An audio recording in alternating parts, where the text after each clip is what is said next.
What's going on, everybody? Wayne's Workshop here. First video of 2019, and it's this guy right here, Bob from Overwatch. His helmet, start to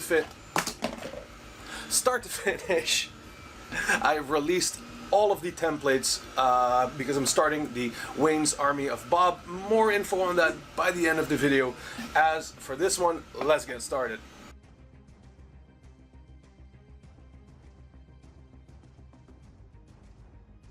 So load your file into your preferred software, Pepakura or Armorsmith. Here I have Armorsmith because it's just the better choice, especially for a project of this size, because you can recreate your body on the avatar, making sizing super easy. I have videos covering Armorsmith in detail, so look for those on my channel.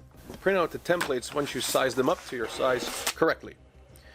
Take them out to the shop and start cutting them out until you get a bunch of templates like this. Time to whip out some foam. This foam was supplied by the best cosplay shop Select Style in Belgium. Now it's time to trace out all the templates onto your foam. Right here I'm doing part of his face, but it's only half a template. But to cut down on seam lines, I'm flipping the template over, lining it against what I drew out, and then retracing it, getting the full face with just half a template, saving paper and time. Do this for the rest of the templates as well. Then I like to mark all my edges where inward 45-degree angles need to be, but also outward 45-degree angles. Using Armorsmith as reference, I mark my edges with lines where it needs to be cut 45-degree inward and dashes over the template line where it needs to be outward. You will see how this helps later. All lined up, let's move on. Now you can cut all of the templates out right away without having to refer back to the software for every piece. Sound effects. Using a styrofoam ball and a heat gun, I can pre-shape the rounded parts so it's easier to glue them together. Pour some contact glue in a small kid's glue bottle for easy application. This is part of Bob's mustache, already glued, so you can have a clear example of clean, folded and glued edges. This is done by cutting in a V-slot in the back of the foam. Grab the template, fold it on the fold line, flip over the foam and mark accordingly. Then cut in the V-slot, apply glue inside and press together to get clean, crisp edges, like here on the chin piece. Some more heat shaping on the face, apply glue and press together, and progress like this further along, like gluing mustache to face and chin to mustache. You can always refer back to the software for reference. This is just some more examples on gluing. Here it is on the back of its head. These are his inner ear and side pieces. I noticed that his ear parts were clipping inside of the 3D model, so I decided to cut them a bit shorter by laying the original template halfway on the foam part and drawing a line on it, and then cut along that line in an angle. Glue on the top earpiece and it's ready to be attached to the side of his head. I just used super glue for that. Same goes for the other side of his head. And now he's starting to look like it. You can see I glued on an additional scrap foam piece right here so that the mustache part had a good part to glue onto instead of just a thin line.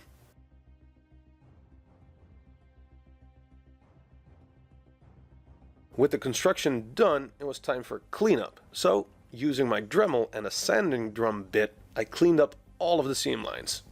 No rush here because you can easily shoot off and damage your foam work. Just gently course over all the sharp corners you want to smooth out until you get something like this.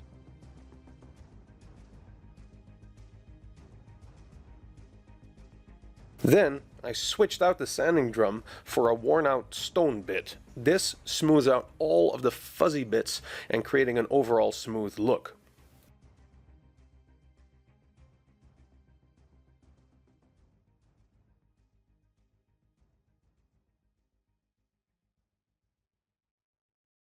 Finishing up with a heat gun to sort of melt all that last foam fuzz away. Don't overdo the heat because contact glue does not like heat and your edges might come apart. And now you already heat sealed your foam as well. Optionally, you can finish up with some really fine grit sandpaper. Then it's time to whip out some acrylic caulking to fill in all the little gaps we have in our foam. Just dump some on your finger, shove that goo in there, and don't worry about the excess because with some water on your finger you can smooth it out and clean it right up. Using a popsicle stick, I cleaned out some gunk where I didn't want any caulking to be. Proceed to do this for the rest of the helmet. I still had this cardboard tube from my shipment from the cosplay shop, so I sawed a bit off and it served as a perfect helmet stand. Now it was time to seal the helmet. For the first layers I used Flex Bond, also from the cosplay shop. Thinned with just a splash of water and then stir well. I picked up these foam brushes and they are the best for sealing foam because you don't get those brush strokes as bad as with brushes that are made with hair. To speed up drying, you can hit it with a hair dryer but on the cold setting. This way you can quickly move on to the next layer. Do this for about 5 layers and you should get this kind of a layer when dried. Then it's time to hit it with some Plasti Dip. I like to hit it with thin layers of Plasti Dip to prevent drips.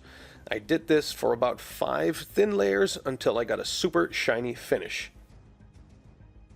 Then it was time to hit it with some Alclad lacquers. I did a previous video where I tested this on scrap pieces of foam because I've never used Alclad on foam and I didn't know, so always test on scraps if you're unsure. And you need to shake these bottles really well as they are really heavy on the metallics. I used a bottom feed airbrush for this one and it was one of the cheapest I could find on AliExpress, so yeah, even cheap junk can handle the stuff. And why I used the bottom feed airbrush is because I was using different tones of Alclad and also clear coat, and with the bottom feed you can just easily replace the bottom feed cup.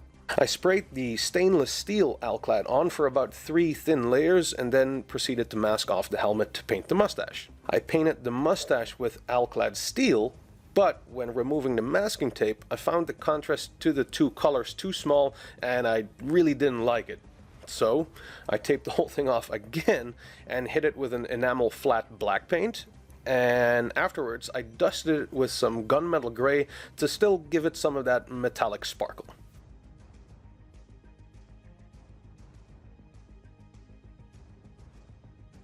Then, for some electronics to really make Bob alive, I still had these insanely bright LEDs laying around from an old lightsaber project, and these lenses that go over them. I soldered up 4 of these, made some eye inserts out of foam, and glued all of them into the helmet.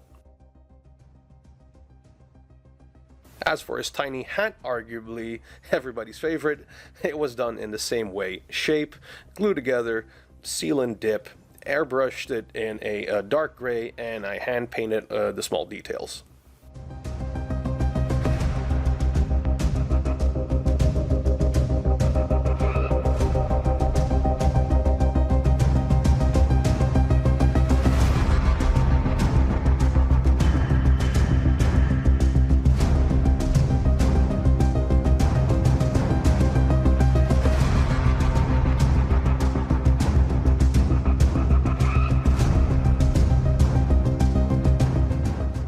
And that is that for the Bob helmet.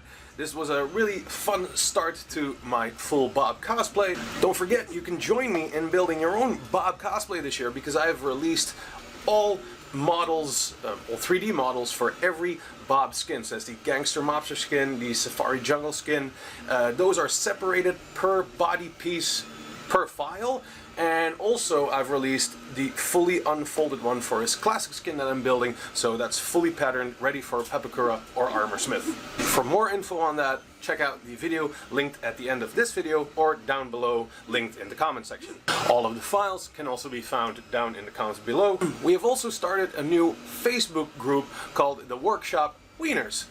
There I will post all of my updates, but it's also a group where you can post your own progress or post questions that you have regarding building, and I've uploaded all the files to that Facebook group also. Link down in the description. Thanks to everybody supporting the channel. As the year progresses, I will drop more Bob videos among the other tutorials, but for now I'm gonna call it for this one, and I'll see you in the next video. Thanks again for watching. If you're new here, please subscribe so you don't miss out on future videos. If you learned something from the video, please share this within your cosplay groups to also help your fellow cosplayer. We also have a Ko-fi account. Please consider donating a coffee. This helps support and grow the channel. Link in the description. Thank you so much.